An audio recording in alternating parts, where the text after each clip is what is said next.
I think if I had to do it all over, I would definitely marry the two closer together. It's almost like it's two separate things. There are not too much traffic going from the YouTube channel to the website, which is a big mistake because we obviously make much more money when we get them to the website. So if I knew then what I know now, I would definitely create more hooks, maybe do a PDF, do something to take people to the website at least sometimes. Yep. Cool. So one thing I did after a year, I started to do like a pretty big watermark in the corner, just putting godownsize.com, just so everybody who was interested would go there. And that just started a big spike of branded searches in Google. I could see in Google Search Console that a lot of people started to just Google what is go downsize and go downsize in different kind of ways. So I'm sure that showed Google that we were some sort of brand, and maybe I'm sure they made the connection because we had the link between the two. Okay. But I think that was the only thing we did right.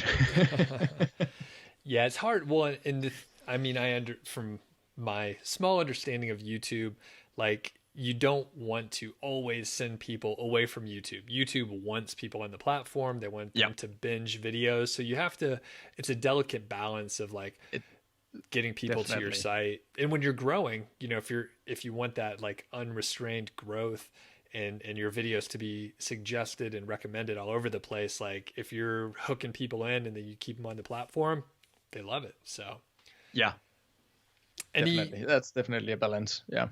Were there any like surprises as far as like, hey, this was like actually kind of easier to do than we expected? We thought this was going to be tough to do blog content or something. Yeah, so I think that the outsourcing part was way easier than I thought. After writing hundreds of articles yourself, it's like you think nobody can write as well as you can, but certainly that's definitely not true. And I just wish I started doing that much, much earlier. So that was a big eye opener. And from the YouTube perspective of things, I was just very surprised by seeing which videos would take off. Sometimes we did. I remember we filmed a school bus, like people was decorating a school bus and turning it into like a hostel on wheels. And then that totally took off and got like 1 million views in a year or something like that. I think it's sitting at 2.5 right now. So I figured, okay, so that's the formula. And then we went to film 3 or 4 other buses that were way cooler, and they did horrible. It was around the same length. I would say it was even better content. So it's like, oh, okay, all right. Thank you, YouTube. No kidding. And do you have any theories like what the trigger is?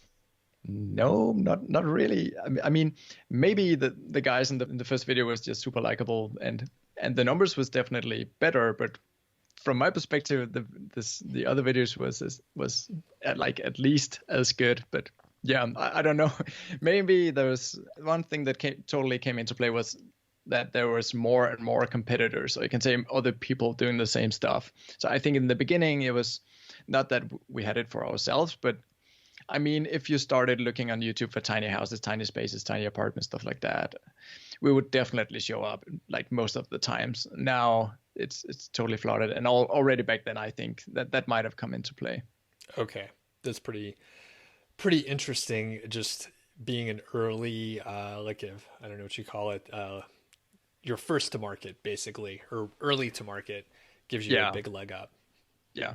All right. Yeah, it was way before all the major TV stations was doing like Tiny House Nations, and now it's all over the media and everywhere. Yep. Back then it was totally niche. Okay.